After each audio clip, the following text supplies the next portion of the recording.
What's going on, guys? It's Justin here from Summit Racing, and we have a very special guest for you guys today for our live stream, and it's Ian Johnson from Big Tire Garage. Hi, Ian. How are you doing today? I'm doing great. How are you? Good. Thanks for taking some time to jump on with us and, talk a little bit.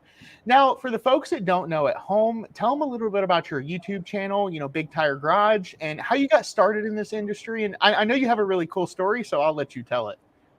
Yeah, so I've been working in television and other types of content creation now since 2003. So I helped launch one of the very first off-road television how-to shows that we've ever seen on TV years ago with Joe St. Lawrence at RTM Productions. It was a great ride there. Did that for, I think it was 14 years. Prior to that, I did an episode of Monster Garage. That was sort of my entry into television. And then, a few years ago, I decided that it was time to start our own production company and start doing some new TV stuff. And so we left RTM. We opened our own production company, and ever since then, we've been, wide open, making stuff for Motor Trend. Now we've made a bunch of stuff for Amazon Prime, and then of course just the typical YouTube where we stick some of our other content. So we're a little bit everywhere. We just kind of make content for everybody. Before TV, I was a high school shop teacher, and before that, I was a heavy trucking coach and automotive mechanic up in Canada. So kind of done a little bit of everything, but I would say making TV is probably my most fun job so far. Yeah, you sound like a jack of all trades, and certainly through your years of watching you and kind of seeing what you got going on, that seems to be true. So yeah, I do a little bit of everything. It was kind of funny when I started in TV. I kind of got caught behind the scenes a couple times helping out with production, and that's sort of how that started. And then so we kind of do, the good thing for me is I can build the truck, drive the truck, fix the truck, and at the same time I can also do all the behind the scenes parts to make a television show about that truck. So I'm lucky in that part. Yeah, that's certainly a great skill set to have. I don't know what I would do without the video team here at Summit Racing because those dudes do an excellent job of making me look good, and I always appreciate them. So tell us, do you got anything cool you're working on in your shop now? Like any fun big projects? Yeah, we're between seasons on four-wheeler right now, so we kind of got a few things. I'm finishing up a couple cars that we've been waiting on parts for. So I got a Land Rover Defender that I built a couple years ago that we kind of got caught in that supply chain nightmare that everyone got caught in. So we've been waiting on parts now. Those have all finally got here. So that's a all aluminum bodied Land Rover Defender on a Jeep JK chassis. It's got a Cummins R2.8 in it, TR4050, Rubicon axles, sitting on 35s right now. So we're finishing that up, getting it all done. I've got my bomber car that I built last year on four-wheeler. We're getting it ready to go out to King of the Hammers this year. Not to race, it's a trail car. So I'm just going through it, changing a couple things from the original build. Then we're going to send the chassis out, get it powder coated. It finished the season just in raw steel because I knew I might want to change a couple things. And after taking it on its first test drive, I knew I wanted to change some stuff. So we got that finishing up. And then I've got a 2005 Toyota pickup truck Toyota Tacoma that we did a full Tundra V8 swap into it. So that's also on the lift getting done as well. So kind of got a little bit of everything going on at all times. It's usually about 4 cars in mid-build in my shop at all times. That's how it works out. Well, it's nice to have multiple projects to work on because when you get a little frustrated with one or you run out of parts or, you need to kind of walk away from it for a minute, you can just go work on something else. So you have quite the array of different projects there, all the way from a taco to a King of the Hammers car. So yeah, we've even got an EV car on the fab table right now. I'm doing a long travel thing with a Tesla LDU in it. So we've kind of got out. We're working on that too. So we do a little bit of everything. And then I've got couple street cars that we just finished up. My son's BMW wagon. We did a full LS swap and Tremec 6-speed conversion in it. So we run the gamut in here. I like to do all the off-road stuff, but if I'm looking for a break, I'll work on a street car occasionally because they're just a little bit easier to work on, to be honest with you. Yeah, the electric swap sounds super interesting. We're we dabble here in the EV market here at Summit Racing. We have our own Tesla project called Project White Lightning. If you guys haven't seen it, jump on our YouTube channel and check it out. But it's certainly, I was very skeptical about the electrical technology until I actually drove something, drove our Tesla and was like, wow, this is kind of neat. And of course, my first thought is you know how you swap this into an off-road rig and what that instant torque would do off-road. So I'm very Yeah, we're curious to see doing how it that in a, market like I develops. said, we're doing it in a long travel sand car. So ours is going to be a very traditional style, like it's a VW thing. And the only reason I went with the Tesla drive unit is because it's a 400 horsepower engine with an integrated transaxle. So you don't have to buy a $25,000 Mendiola to go behind an LS. I can just buy this Tesla LDU for gosh, like $2,500. They're so cheap, and then just build off of there. So I bought that unit, sent it out to the guys over at JEH Consulting. They own the website DIY Off Road. They sell basically ready to cut plasma files. They do all my chassis designing and weird stuff that I want designed. And so I've even got them. I got a whole rear end unit out of a Tesla being shipped to them right now. They're gonna scan it and then come up with basically do it yourself, ready to cut plasma table files so you can set the width on that rear suspension on the Tesla and swap it into any vehicle you want. Because that's kind of what it's kind of, that's the hot swap for a lot of the, especially the like the old classic cars. That's what guys are doing. They're just swapping that whole rear drive unit in. So we're kind of trying to get on the cutting edge of that to figure it out. And then the nice thing is the battery technology has come so far so fast. I mean, you can get Hypercraft, they're doing the batteries for the spec EV cars at King of the Hammers this year. So they've got off-road ready battery modules ready to go. So, and they're even cheaper than buying junkyard Tesla batteries. So there's a lot of things changing in that world for sure. Yeah, it's wild how far that market is coming. And then like with what you're doing, that's just simply driving the market. And you know, for it's creativity. And I like to say that the Tesla drive units are it's the LS of the you know, of that world. There's all sorts of guys swapping them to absolutely crazy rides. Yeah, they are. They truly are. It's a good example of what you'd call it, because I mean they're so cheap. You get so much power. They're so readily available, and there's good aftermarket support for them too, which is even cooler. Yeah, it kind of runs hand in hand. Like the K series Hondas are kind of the same way, and you Mhm. see guys swapping them into absolutely everything. So when I was at Baja a few weeks ago, down at the 1000, there was tons of K powered, you know, sand cars, and that's cool to see because you know it's something that's very achievable, and you necessarily don't have to spend a whole bucket of money anymore building an air cooled Volkswagen motor. We have options. Well, it's not even the motor. That whole world all boils down to the transaxle, and that's the problem, right? If you want 400 horsepower, you only have a few box choices. You got a Fortin, you got a Mendiola. I think there's a couple other really high end ones, but even then, the cheapest one, if you want to stuff 400 horsepower through it, is 20 grand. You know, so that's why a lot of guys scale back and they go back to the Honda stuff, just because they can still run that through, you know, an actual Volkswagen transmission that's been mildly built. So you're looking at a $3,000 transmission instead of a $20,000 transmission. So Yeah, and that market is kind of driven by that rear IRS transmission for sure. yeah, and even some of those vintage Volkswagen transmissions and the 6 ribs and they get into those 094 midshifts, the price, you know, all that stuff hasn't been built in a long time. So Yeah. just like Kingpin Dana 60s, it just drives the price to the roof. Yeah. I certainly like to say Super Duty axles were a savior to kind of the off-road world because it's cool to see what you can put them in and all these different swaps. So you don't have to spend $1,500-$1,600 on a stock Kingpin 60 that you're still going to shove a bunch of money into. Yeah. There's a good thing that there's a lot of Ford trucks out there that get wrecked because I buy a lot of axles.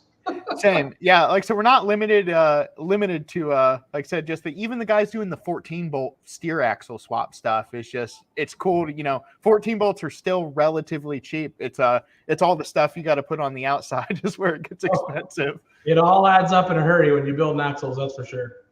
Yeah. So tell us a little about what was your first off-road? Like what gave you the bug? What made you an off-road guy? What was your first rig that you ever purchased or built or that kind of deal? Well, my first car, I still have it, was a 74 Volkswagen Bug. And so I still have that car. It's in the shop. I work on it occasionally. The goal is to get it done next year. But my first four-wheel drive was just like everyone else my age, man. It was a Jeep, 1985 Jeep CJ7. with 35 sprung over on 35s and go down that road once. And then it's Jeep is the entry level drug for all of off-roading. Once you get a Jeep, it's all downhill from there.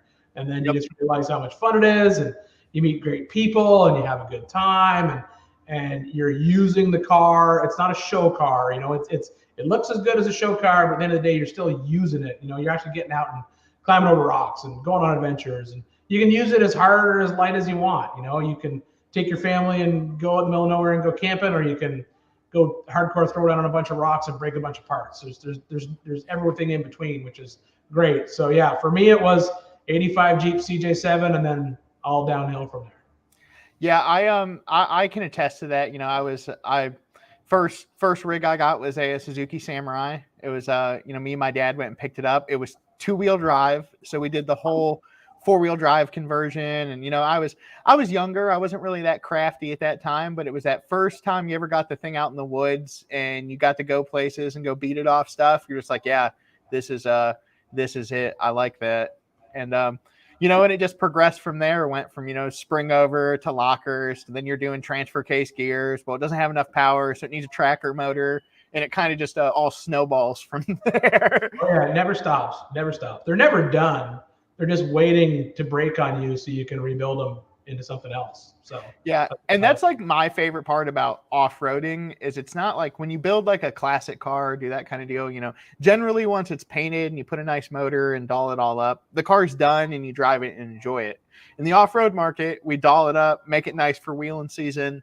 We go beat the snot out of it all year, and then it's pull it back in the garage and, you know, fix what you don't like or upgrade it, or, you know, there's it's always fun. My favorite part about the off-road world is that it doesn't matter if you show up with a $100,000 tube buggy sitting on Spider Tracks Pro Series axles or a $5,000 Samurai.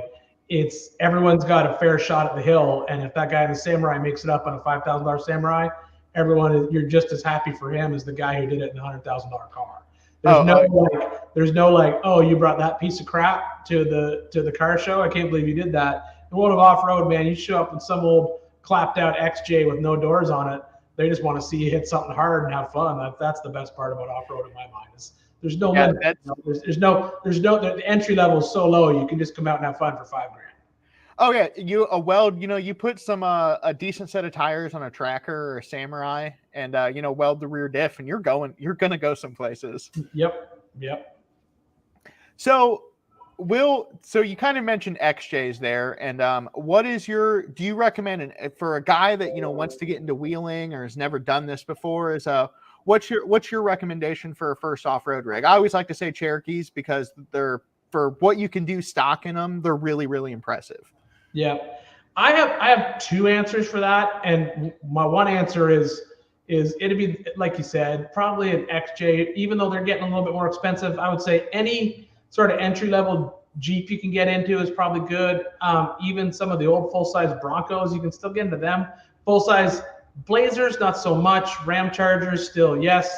I would say any sort of like entry-level off-road vehicle, but the XJs are good.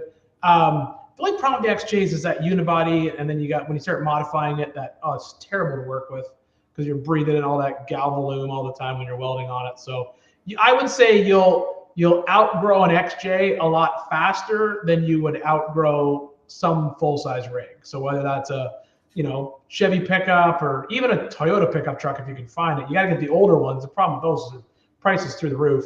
So that's my one answer. And then my other answer is, even though I'm not a fan of them, I never have been, I'm very vocal about the fact that I'm not a fan. Fastest way into the dirt is in a side-by-side, no matter what, because you don't have to build it. You go out and buy it, and you're riding the next day. And you don't even have to buy it. You just finance it. So yeah, anybody with a decent credit score is walking out with a side-by-side. A decent credit score based on the people I've seen on side-by-side. You just need to get in and get it. But, you know, I think we've seen a lot of movement in that world, and I think we're going to see it in some other places. Utah just passed a law that, you know, first-time side-by-side owners got to now get an off-road driver's license, and they have to pass a training course, which I'm not against. I think that's fine. I think that's the only downfall, I think, of the side-by-side market is when you get somebody who gets into a car like that right out of the gate, they've just financed it, they're out driving it. that's they don't have the knowledge of the trails, the knowledge of the trail etiquette, all that kind of stuff, because they're brand new. It's so brand new, and they just haven't cut their teeth like like the guys who started with a clapped out old XJ did, And so I think that's where they get a bad rap, but I think a lot of it is just because they just haven't had spent time in the dirt as much as everybody else. But that's honestly the fastest way into the dirt is go get a side by side, finance it, and hit the trails. Yeah, I like it. I like that answer. That was I can remember the first time ever seeing like when the Polaris 800s came out and being at our local wheeling spot. It's called Wellsville, and sitting at the top of the hill on our dirt bikes and being like, who in their right mind would spend all that money to go, beat one of those off a tree? And now it's like, those were like 15 grand now. And then you have guys rolling, those new Polarises, some of them cost $40,000. And I'm just like, the new Pro R, I mean, you're out the door for like $45,000. I paid less than that for my tow rig.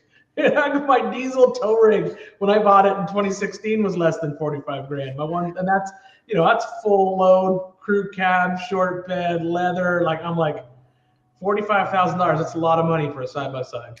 Oh yeah, for something you're knowingly going to go beat off trees and pop tires on, and so they break the first time out. Guarantee it. You're going to break it, so you're going to spend 40. But I think that the key to that is that it wasn't 45 grand. It was $250. That's what it was. Yeah, that's how much it cost. It was a $250 car.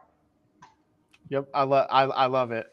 So for you, you attended the SEMA show, and tell us your thoughts on the show. Was there anything that caught your eye? Did you see any future trends that you think are going to come? So yeah, elaborate on that a little bit. SEMA was weird this year because we didn't have anything that was like brand new. Like last year the Bronco was brand new, so the Broncos were everywhere. Year before that was the C8 Corvette, so the C8 Corvettes were everywhere. Year before that, we had the Supras and the Gladiators were new. So it's been this has probably been one of the first years where we didn't have like a big, this is the it car, nobody came out with something that was going to break the internet sort of thing. So I would say probably trends I saw at the SEMA show. I mean, you can't ignore the whole overlanding / overpacking crowd. They're there with a lot of things bolted onto their cars. So there's a lot of overlanding going on. I think that's a huge market, I think, right now. And I think what's happening is, I think you have a whole group of people who got into off-roading and, maybe got in with like a hardcore tube buggy or a trail car years ago. They grew up, had family, and then maybe they got a Jeep. They took their family off-roading. And now maybe they're at the point where they're like, you know what, I don't really want to break my truck every time I take it out, but I still want to get out in the woods. And so I think they're scaling back and buying things like Tacomas and Gladiators and these purpose-built overlanding trucks and trailers. And I think that's what's sort of driving that whole market. It's that whole age of people that are just kind of like, I'm tired of working on my junk. I just want to go camping with my family, and get out in the woods. So I would say probably, that segment is it's blowing up every year. And this year at SEMA, it was even bigger.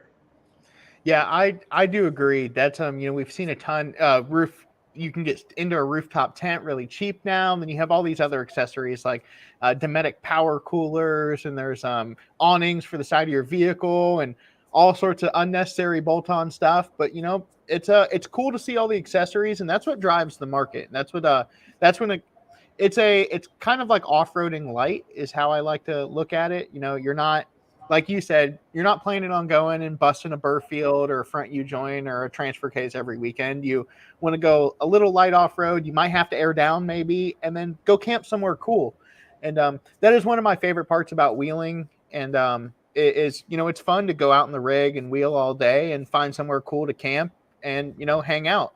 They're just the overlanding guys are just being a little bit more bougie about it. Instead of a tent and some cold leftovers, they take it a notch above. Yeah, I get it. I went on a trip last year, or just the second year in a row that we went on it. We went on this trip. I go on it every year with Yukon Gear and Axle. It's called the Adventure Trek, and it's not a hardcore off-road trip. It's just a back road trip. And so we've been doing what's called the BDR, and that stands for Backcountry Discovery Route. That's a series of like dirt roads that start up in Washington State and actually go all the way down to Baja, Mexico. And so we've done the Washington State to Park City route, And then this year we did Park City down to Moab. And then I think this year we're going to skip the next middle section and go straight from Arizona down to Baja this year. And that's just back roads, dirt roads, light trails, very little four-wheel drive, if any. And then it's camping and stay at a couple motels here and there. But it's just a stress-free trip. Honestly, it's so much fun. I take my Tacoma on that trip. A couple years ago, I took my two-door Gladiator on that trip. I don't have to worry about breaking stuff. I can just go out and rip through the dirt, have some fun, and hang out with my friends. So I get it. I get that whole like overlanding group trip travel type of thing. I think hey, as long as someone's getting dirt on the tires, I don't care. They're having fun. I mean, heck, Lamborghini's coming out with a lifted Lamborghini. They just launched the commercial the other day. Porsche's coming out with a lifted Porsche. So I think they've all realized that there's a lot of people who like to spend time in the dirt for sure. So as long as you're in the dirt and having fun, I don't care how you do it. That's all that matters. Yeah, I feel the same way about it. I just it's just cool to see other people enjoying what you enjoy. It's just, you have that same kind of camaraderie, whether it be off-roading, guys at the drag strip, the car show guys. It's cool to see people enjoying the same stuff that you enjoy. Now, you've obviously wheeled all over the United States and a little bit all over the world. Where is your favorite spot to wheel? Are you an East Coast guy, West Coast guy? Are you favoring the desert stuff more now? It depends on which car I've got. So for me, it's like I've got enough cars now that I have like a specific car for specific areas. So, but if I'm going to take like my favorite wheeling destination, it's always going to be Moab, Utah. That's the best place to go. I mean, there's such a history there with the Jeep. There's so many trails. The city is just a cool little town in the middle of nowhere. It's, even though it's not a little town anymore, like 20 years ago, we used to go there, it's a little town. Now it's basically about the same as Big Bear, California. It's a resort town. But I would say, Moab's going to be at the top of the list of the coolest places to go wheeling, no matter what. That's got to be on everyone's bucket list for if you have a Jeep and you haven't been to Moab, you got to put that on your list and get out to Moab. And then, like, I love wheeling in the South, but it's just back door for me. So it's super simple and easy to do that kind of stuff.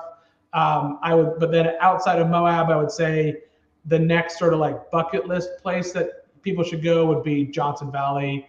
And if you really want to see a spectacle, you should go during King of the Hammers. And if you just want to hit some of the hardest trails in this country, just go and have fun there outside of King of the Hammers. But for an event that someone should go to, King of the Hammers for sure. Yeah, it's cool to see all the traction that King of the Hammers has got over the last couple years and how big it's got. There's nothing quite to see that picture of Hammertown before it goes up, and then when it's in its full in its glory in the night, and you have all the lights and you see all the crazy, like all the side-by-sides out in the desert and all the Baja cars. Like that's a sight to be seen. And just like Ian said, if you guys ever get the opportunity or you're looking to do a crazy trip, out here on the East Coast, it's cold during the winter, but so it's the perfect time to head out west and go check out Johnson Valley. And it's cold. It's cold in Johnson Valley in February too. Trust me, I'm there every February for King of the Hammers. It's very, very cold. It's below freezing overnight, but it's the cool thing about the whole Johnson Valley area is just it's really neat. It's got cool history to it. Like that whole area was, they used it for practicing B-52 bomber runs. So when you go out in the lake beds, you drive down off the trails. If you get to know the area well, you can just sort of break off and go down into the valley floor. You'll find like they have these concrete targets that are like 100 feet across. They literally look like bullseyes. They're like 100 feet, 50 feet, and then 10 feet. And they've poured concrete in the desert. And they used to fly the B-52s, and they would drop not actual bombs, but they'd drop fake bombs full of sand that were the same weight as a bomb, so they could practice their bombing runs. That's why there's so many divots out there in the desert floor. So there's a lot of cool history there. There's no terrain like it. There's nothing as awesome as that whole area. And then, like you said, when you're out there and it's not King of the Hammers, you're out there. You're 20 miles from the closest light bulb. There's nothing out there. You got to bring it with you if you want to survive. Now, during King of the Hammers, it's a city, man. It's got Wi-Fi. It's got food trucks. It's got restaurants. It's got this last couple of years, they had a beer tent come in. They have a brewery come in and set up. So they have a full restaurant with a beer garden on one end. Yeah, it's crazy. So the amount of work that goes into putting that event together is pretty crazy. And if you want to see just if you're in the world of off-road, you really should kind of think about going to King of the Hammers, because there's nothing quite like seeing 150,000 people who love off-roading as much as you do in the desert. Yeah, that's it's certainly a spectacle, and it's cool to see how that whole series has developed and what they got going on. It's that is certainly super competitive, and I know I believe it's what's the OG is their 13 original Hammers drivers. I think if I might be a little off there, yeah, but now the OG 13 gets it in, but there's actually 12, but OG 13 sounds better, so that's what they call it. There's 12 original drivers that always have a starting slot. Then for a few years, the race was only open to, you had to finish top 10 score finishers, top 10 back when We Rock was around, U Rock, XRA. So they would basically take all these guys who finished top 10 of their points in all these different off-road genres. They got an invite to come race. And then they had, I think it was 40 invitation only slots. And that was when they only had one class. So they had all they had was Ultra 4. That's all it was. It wasn't even called Ultra 4 back then. It was just King of the Hammers. So now what they have is, a week's, and that was one day of racing. That was it. Now we have a week worth of racing out there. I mean, there's T1 trucks, which is your ultimate off-road desert trucks. There's 3 days of legit desert racing. Then there's the side-by-sides. Then there's the Everyman Challenge. Then there's qualifying all day. Then a week after that, then you have the full-blown Ultra 4, which is on the Saturday. So it's a little crazy.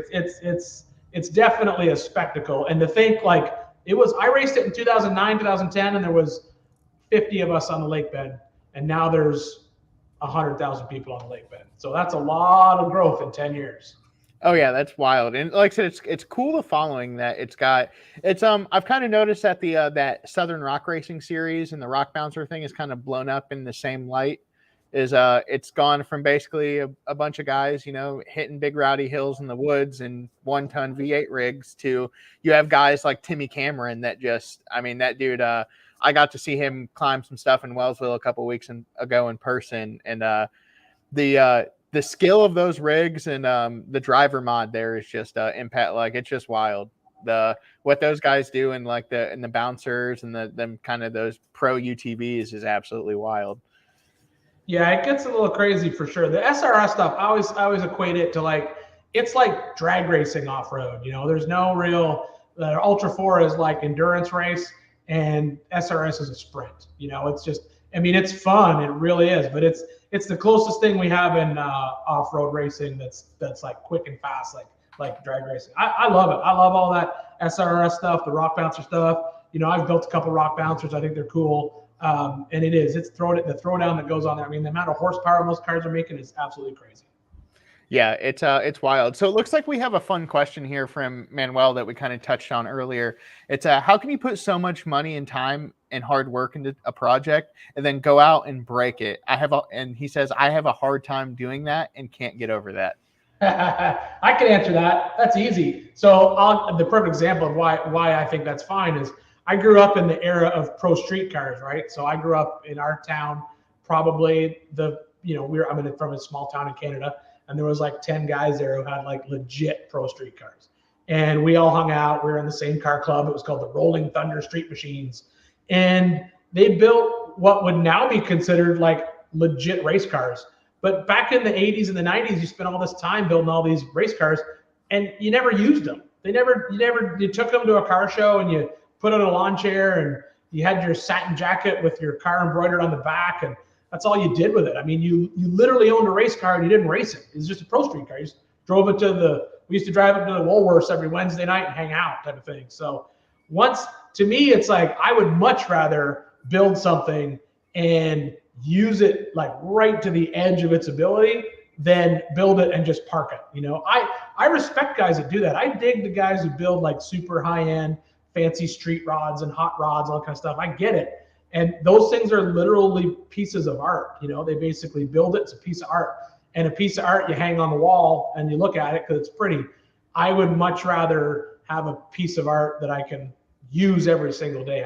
To me, the art isn't in the shiny paint and the pretty wheels, all that kind of stuff. To me, the art is in how well that vehicle works. That's why I dig drift cars for the same reason. A drift car is from 50 feet away, it looks good, but when you get up 5 feet, it's a pile of crap held together with zip ties and duct tape. But when you see it out on the drift track, it's looking pretty cool, doing some pretty cool stuff. So that, I think you just gotta, once you've done, in all honesty, once you've done it once, you'd never look back. You'd be like, yep, I'm fine with that. That's easily done. I'd much rather roll this truck down the hill because I had so much fun doing it than just sit there and look at it. Yeah, I'm in the same. I feel the same way you do, and I'm in the same boat. It's everybody. It's just like any other motorsport. You have to try it once to kind of understand the madness. And the first time you go through a route, you make it up a hill or go through a rowdy rock section, or you make it up something that one of your buddies couldn't make it up. The the amount of satisfaction and the smile it puts on your face is there's no other way to get it. And it's cool to go out in something in the woods that you built in your garage after work, on during the week, and then you go out all weekend and beat it up. So that's when I was in California a couple weeks ago. There's so many beautiful early 80s Toyota trucks, and I'm just like, it's cool to see all these gorgeous daily drivers for these people, and I just look at it like, oh, I would go beat that off trees. Like that's what I would do. I think it's also, the other difference is like West Coast stuff. You can go back to Easter Jeep every year and they'll be like a beautiful, if you have a beautiful Jeep and you wheel it on the West Coast, it'll stay beautiful forever. I mean, that's just the other thing, like I have an M715. I absolutely love that truck. It's kind of rat roddy because that's how I found it. I found it in a junkyard and pulled it out and put it back together. And we left it kind of rat roddy. But I won't wheel it on the East Coast because if I do, I'll just wreck the body on it. So that's also part of it. Once you get into off-road and you start to realize, okay, maybe I'll have a vehicle. If I want to keep my vehicle super nice, then I don't wheel it on the East Coast. If I don't care what it looks like, then yeah, I'll hit some hills on the East Coast and bounce it off some trees. But when you're out west, you don't have to worry about that. You've got tons of traction. You can pick where you want to go, and you can usually come out unscathed once you learn how to drive fairly well. Yeah, the trees add a different, and the mud add a different element to the off-road thing compared to And the hills, it's just the hills, loose, slippery hills that you're not going to get to pick where you want to go, and you're just going to bounce off something. So it's a lot of wheel speed, a lot of horsepower, and just kind of feeling your way through the woods. And if you're feeling your way through your woods with your truck, you're gonna write it off. Yeah, it's also cool to see the fabrication aspect of it and to see what different ideas people try. How they set their car up, how they put onboard air on it, the different suspension setups. Like I've been really digging. There's a guy that has like the it's almost like a transverse leaf spring where they take the leaf spring, slide it in the back, and you're using the thing opposite. Like that's innovation, and the more suspension flex you can get out of the thing, I think that's the better, essentially. Yep. Now, what is so out of your current, I know we talked a little bit about your first rig. Do you have a soft spot for like a special project you did over the years? Anything like that? Like for me, what stands out for you is you did that green Samurai, like the eco deal, and you did the diesel swap and showed everybody the guy making biofuel and doing all that. And that's that kind of sparked me, and that's what drove me towards the Samurai, because that was a fun one for me, and I always have a soft spot for Samurais. What's your soft spot wheeler? Man, probably, yeah, it's probably going to be, I've got a custom Jeep. We call it the shop truck. It's basically a YJ front clip, but it's a full custom bodied pickup truck. That's probably one of my favorites just because it's so stupid reliable. It's just like, I can literally let it sit for 2 years, check the fluids, and throw it on a trailer and drag it out to Moab or drag it out to King of the Hammers, and it works great. And it's literally wheeled everywhere in the country because it's been on Ultimate Adventure up in New England in 2018. So it did 7 states in 7 days up there. It's been to Johnson Valley. It's been to King of the Hammers. It's been all over Utah. It's been all over the Pacific Northwest. It's been all over the South. Yeah, that's probably one of my favorites just because it's just so stupid and so reliable. And it looks cool. It's basically, we took a all brand new Jeep. It's an aluminum body, aluminum bed, and then painted it to look like an old 50s shop truck. So it's kind of got that old school look, even though it's all brand new underneath. So that's probably my favorite one. I do like the Zook. The Zook is actually, it passed through a couple people. It left the show, went to my buddy's shop. He wheeled it for 3-4 years. And then he actually gave it back to me. I did a TDI diesel swap in it on 4-wheeler. And then he took it back. and now his family's grown. It's just enough. It's not good to have a 3-seater tube buggy rock crawler. He wants something a little bit bigger, and so he was going to sell it back to me, or basically give it back to me. And I didn't need it because I got like 16 cars at this point. And so now it's out with a buddy of mine, Nate Pickle. He's a big YouTuber. He's got a YouTube channel called Dirt Lifestyle, and he's a big diesel guy, and he's also a big VW guy. And so I knew that was where the truck had to end up. So the cool thing is he's got that Zook, and he's got a couple crazy ideas for it that involve like Unimog axles and a whole bunch of crazy stuff. So I'm excited to see what he does with it for sure. Oh, that sounds like a party. I'm excited. I'll have to check him out. That puts some excitement in me too. Like I said, I always have a soft spot for, like I said, Samurais. It's my first rig. I got to watch you build that one on TV when I was a kid, and that kind of inspired the whole deal. And then it's, like I said, it snowballs from there. It's like, oh, Toyota axles. Let's find a Toyota truck to cut apart and get axles, or transfer, put gears in a transfer case. And that's kind of like my one favorite thing about off-roading is, it's not in the aspect of like when you're building stuff for drag racing and that kind of deal, the margin of error in off-roading is a lot larger than when you're building diffs and doing, like, it does have to be correct, and there is a certain margin, but you're like, this doesn't it's going to do 3 miles an hour. This doesn't necessarily have to be spot on the money, and that's a good way to learn. Yeah. Also, I think a $5,000 Samurai on Toyota axles will hurt a lot of feelings off-road, which makes it even more fun, because you show up the Samurai, people will put those things in. It's amazing how many places you can stick a Samurai that you can't get a $50,000 Jeep JL to save your life. You can throw 40s at it, 1-tons, and the Samurai will come in and just climb that trail like it wasn't even there, which is super cool. Yeah, that's my favorite part about those and like the Toyota trucks is like you said, you can watch some guys get some hurt feelings when a Toyota creeps up something, and then they're just in a full size expensive rig just beating the snot out of it trying to get it up. It's all that horsepower doesn't always benefit you. Sometimes it is not a good thing to have. Yeah, no, that the underpowered and overgeared seems to prove itself time and time again. So do you have any big projects? I know we talked a little bit about, you have a ton of stuff going on in your shop. Like I said, at any time you have 4 rigs, but besides the stuff you kind of talked about earlier, do you have any other big future projects? No, that's about it. I mean, like I said, we're just in between seasons. I got to get stuff ready for 4-wheeler next year. So I've got a 68 Jeepster that we're going to start the year with, and I'm gathering up all the parts for it, drivetrain wise and stuff. So we've got, I'm actually going to put an EcoBoost V6 in that one just because I think it'd be different and kind of fun. So we got that to build. Right now we're just sort of in the planning stages of the year, figuring out what projects we're going to bring in. I've got an old Scout that is a friend of mine's. I think we might bring it in.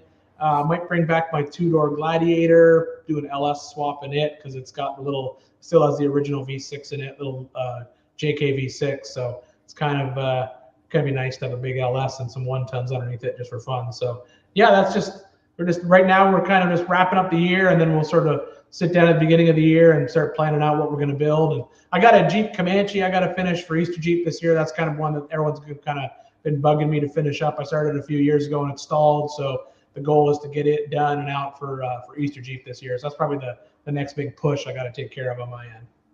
Yeah, it seems those things have a crazy cult following, like the Comanche. So one of my friend's neighbors has a original diesel powered 5-speed Comanche. Wow. And the thing is just, I mean, it is gorgeous. It's white, has the fun, like the period wheels on it. Thing runs like a top. And I'm just like, his kid drives it all the time. And I'm just like, man, that's a gem. That's like, to me, like I look at that and that's like seeing a 66 Corvette. That's like real neat stuff. Yeah, the Comanches are crazy. Like you said, they're super popular for sure. And I mean, so I started this one years ago and I just got to get it done. It's pretty wild. It's got JK axles. It's custom link suspension front and rear. It's sitting on airbags. So it's got adjustable height, sits super low at ride height. 37s.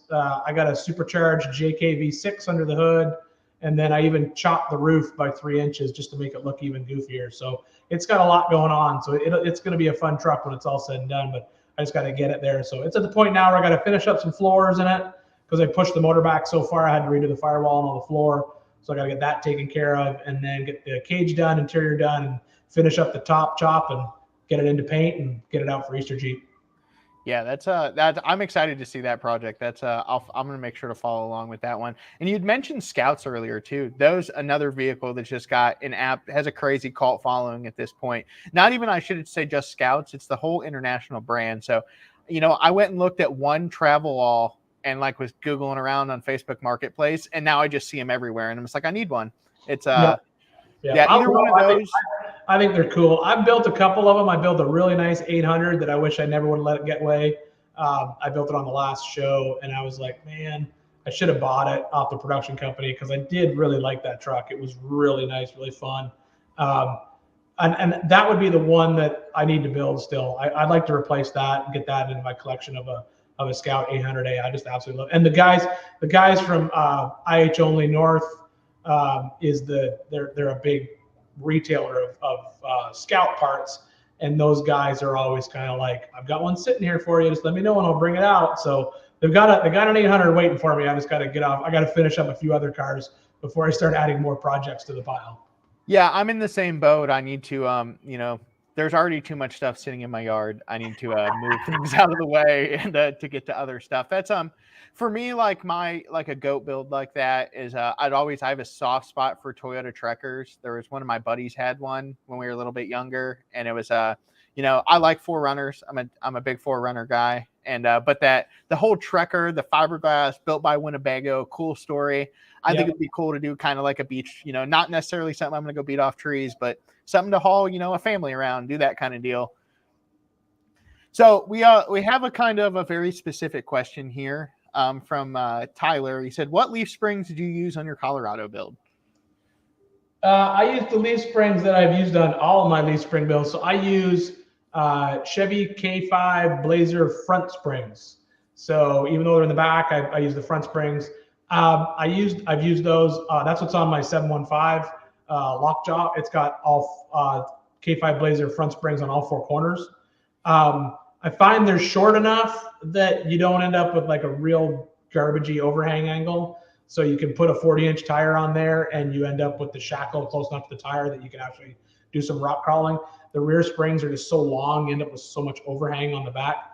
And then the other nice thing about the front springs is they do flex pretty good. I usually pull a spring pack or two out and let them get a little softer. But yeah, it's all K5 Blazer springs. Got them on 3 different vehicles now with K5 Blazer springs in different locations on the car. Yeah. And that's also like one of the cool parts about off-roading. And even like when these guys building, the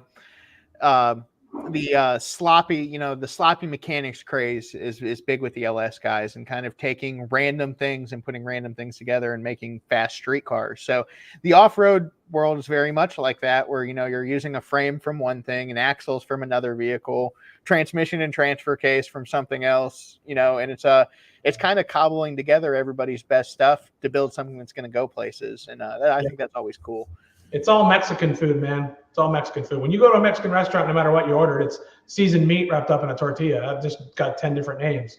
And that's an off-road truck. It's just, you can call it a Chevy, you can call it a Jeep, but really it's got Ford axles and a Chevy engine and a aftermarket transfer case. And same thing, you build a Ranger, it's going to have the same thing. It's going to have, maybe it's got 9-inch axles, but they're still 1 tons. It's still going to have it's going to have some sort of outer that's come off of a Ford Dana 60. And then same thing, V8 engine, transmission, aftermarket transfer case, just has a different wrapper on the outside, man. It's all Mexican food. I love that analogy. That's a good one. I'm going to use that one. Now, we talked a little bit about suspension, and we kind of mentioned leaf springs. Do you have you have all the way from leaf spring rigs all the way to triangulated 4-link coilover kind of deals? Do you have a preference or a favorite, or what do you like about each more than the other? I base the suspension on the vehicle. So like for me, when I was building my M715, that's a classic piece of old iron Jeep. And I mean, that's got to have leaf springs on it. It's just cooler to have leaf springs on it. My YJ shop truck, the whole point of that truck was to sort of build it like you're building out of a parts bin. And so, yeah, if you're building out of a parts bin, you'd probably have coil springs in the front, leaf springs in the back type of thing. My Ultra 4 pre-runner, my goat built LJ, it's got all the race car parts in it. It's got 2.5-inch 4-tube bypasses, 2-inch coil carriers, air bumps at all 4 corners, 20 inches of suspension travel all the way around. You can do 100 miles an hour through the desert if you wanted it. So it's all I just base it off the vehicle. So, like the Colorado build that Tyler was asking about, the whole point behind that truck was I was building it for Ultimate Adventure. And for Ultimate Adventure, it's that fine line of, you don't want something super exotic, because the super exotic stuff can sometimes bite you when you're just trying to knock out 500 road miles on that trip. And so sometimes just going simple, like leaf springs and coil springs, is kind of your best bet in the long run on something like that. Yeah, now you mentioned Ultimate Adventure. That is quite the event. And for you guys that don't know what that is, it's a kind of similar to Drag Week is how I'd explain it. Is you hit 3 or 4 different trail systems and you drive on roads in between. And so you have to not only have a great wheeling rig, but you have to have something that's reliable on the road too. And not just reliable on the road, you got to live out of it for 7 days. So you can't tow it anywhere. You got to carry all your food, all your clothes, all your camping gear, because out of those 7 nights on the road, you're camping for 4 of them. So you gotta have it. It's got to be built to throw down on hard trails, do 500 road miles, and then you got to be able to sleep in the truck for at least 4 nights out of the week. So it's and you got to carry, like I said, carry all your food. So you got to have like some sort of freezer, cooler, fridge, or something, and a way to cook it, way to make coffee in the morning if you like coffee, which I do. So yeah, it's a tough sloth. It's hard. And when I say like drive all day, we're in those cars from 7 in the morning. We pull out of camp. Usually it's wheel, drive, wheel some more, and then you're pulling into camp if you get into camp at 10 o'clock at night, it's a good night. So you're out all day, locking out miles and hitting the road. And when you break, you got to fix it yourself. So if you're on the side, if you break and on a trail, and you got to get your junk fixed and get back in line type of thing. So it's an adventure. It truly is. It truly is the ultimate adventure. Yeah, that is. And to see some of like the highlights from it, there was that one video that got real popular on the internet over the Ultimate Adventure, and it was, I can't remember the gentleman's name, but with the 4-wheel drive van. Tiger knows how to party. Yeah, he doesn't. Yeah, give up. And he's just beating the snot out of it, just getting up that scent, like just lock the lock, giving it all it's got. And it's just like, yeah, that's what I'm about. Yep. That's we've all wheeled transfer case on that run. Had to change it in the parking lot of the hotel that night. That's no fun. That's when everybody was growing up, and obviously you have your first wheeling rig, and a lot of the times you don't have a tow rig. So it's you're going out and wheeling on the weekends, and you're breaking the thing, and then you got to drive it home. So there was certainly a couple times in my youth growing up where you broke something, you're like, oh, I have to go. It's 70 miles to home, and I'm going to have to drive this thing. And it's you're taking out a bent drive shaft and driving it home in 4-wheel drive, and all sorts of what should be a 2 or 3 hour drive, and then it turns to an all-day event. That's having a tow rig is nice at some points. Yeah, it changes how you drive too. Like I just got done building my bomber trail car because I missed having a 2-buggy for that exact reason. I mean, 2-buggy, there's no care given at all. I mean, you throw the right parts in it, and you're not going to break it, and you get to have so much fun. You can roll it 4 or 5 times, and that's just the start of the day. It's just they're great, but you're not going to drive a 2-buggy on the street. It's got to go on the trail. So it's 6 of one, half a dozen of the other. You gotta kind of figure that out. And it's the nice thing is the aftermarket's come a long way. There's so much aftermarket support in off-road. It used to be really light. You were using a lot of OE parts and adapting them and trying to make them work. But now we've got pretty much everything we need, and the best. You can build the best out of something if you want to. It's just time and money, And then if you don't have the money, the one good thing about off-road is, like I said, there's a lot of OE parts that you can make work. It just takes a lot of work, Like you can make a custom transfer case out of 2 OE transfer cases with 1 adapter plate, and you just got to find those 2 transfer cases, rebuild them, and put them together. It's going to cost you a lot less than a full-blown aftermarket transfer case, but it's going to take you, probably about a month to put it all together. But you'll still get the same end result. And big NP205 with a 203 range box in the front, that's a tough transfer case. You're not going to break that certainly not going to break it in a Jeep. You're not going to break it in a Toyota. Full size rig, maybe, but you're probably not going to break the case. You're probably going to break a U-joint before you break anything else. So. Yeah. Putting that giant piece of cast iron up in there, though, is not for the faint of Oh, heart. it's a nightmare. It's 1,000 Yeah. pounds of fury going in there. Yep. It's a lot of work for sure. Yeah, the first time you ever lift up like an aluminum Atlas or something like that, you're like, oh wow, this is all right. Like I can do this.